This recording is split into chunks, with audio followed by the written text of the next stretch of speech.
Hello friends, नमस्कार। स्वागत है आपका अपने यूट्यूब चैनल में। तो दोस्तों, आज मैं चल अचल संपत्ति का ब्यौरा शिक्षकों को देना है या नहीं देना है, ये इसी बारे में आपको बताऊंगा। तो आप लोगों ने थंबनेल में पढ़ ही लिया होगा कि चल अचल संपत्ति का ब्यौरा शिक्षकों को, परिषदीय शिक्षकों को यानी कि बेसिक शिक्षा विभाग के शिक्षकों को नहीं देना है। सिर्फ बेसिक शिक्षा विभाग के या और भी जो राज्य सरकार के कर्मचारी हैं, उन्हीं के बेसिक शिक्षा विभाग में भी कुछ कर्मचारी हैं जो कि राज्य कर्मचारी के अंतर्गत आते हैं, जिसमें बाबू क्लर्क और अधिकारीगण आते हैं।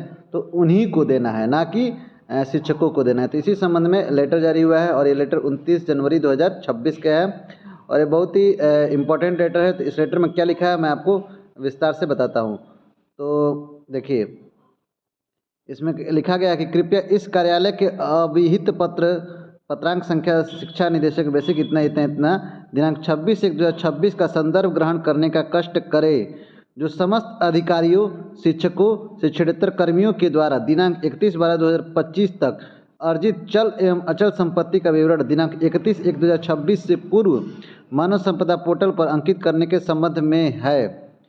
उल्लेखनीय है कि मानव संपदा पोर्टल से प्राप्त रिपोर्ट के आधार पर यह संज्ञान में आया है कि कुल 6625 कार्मिकों में से अभी तक कुल 4611 कार्मिकों द्वारा ही चल अचल संपत्ति का विवरण दर्ज किया गया है, जबकि 2014 कार्मिक अभी तक शेष है, जो कि अत्यंत ही खेदजनक है।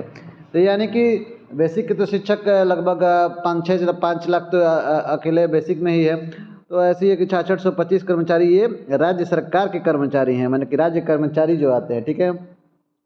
और बेसिक शिक्षक परिषदीय शिक्षक में आते हैं। तो 6625 टोटल कार्मिक में से 4611 ने भर दिया है और 2014 ने अभी तक नहीं भरा है। उसी क्रम में अतः उपरोक्त के क्रम में आपसे पुनः अपेक्षा है कि समस्त कार्मिकों के चल अचल संपत्ति का विवरण दिनांक 31/1/2026 तक अनिवार्य रूप से मानव संपदा पोर्टल पर अंकित कराना सुनिश्चित करें। अन्यथा की स्थिति में दिनांक 1/2/2026 को बेसिक शिक्षा निदेशालय शिविर कार्यालय लखनऊ में उपस्थित होकर अपना पक्ष प्रस्तुत करना सुनिश्चित करें। इसमें रिपोर्ट भी, और ये लेटर है प्रताप सिंह बघेल, शिक्षा निदेशक बेसिक उत्तर प्रदेश लखनऊ का है।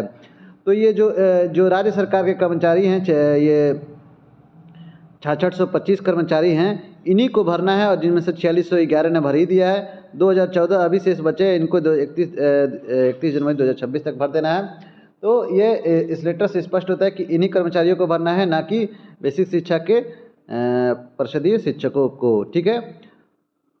तो इस लेटर से आप काफ़ी कुछ क्लियर होगा। आपके मन में जो भी डाउट चल रहा था कि हमें भरना है या नहीं भरना है, तो ये आप लोग के लिए नहीं है, आप लोग निश्चिंत रहिए। तो उम्मीद करता हूँ दोस्तों कि आपको जानकारी अच्छी लगी होगी, और जानकारी अच्छी लगी होगी, इंपॉर्टेंट लगी होगी, हमारे दिए हुए जानकारी से आपको लाभ मिल रहा होगा। हमारे चैनल को जरूर लाइक करें, सब्सक्राइब करें और अपने दोस्तों में शेयर करना ना भूलें। तो मिलते हैं अगले वीडियो में, तो तक दोस्तों इजाज़त दीजिए। जय हिंद, जय भारत।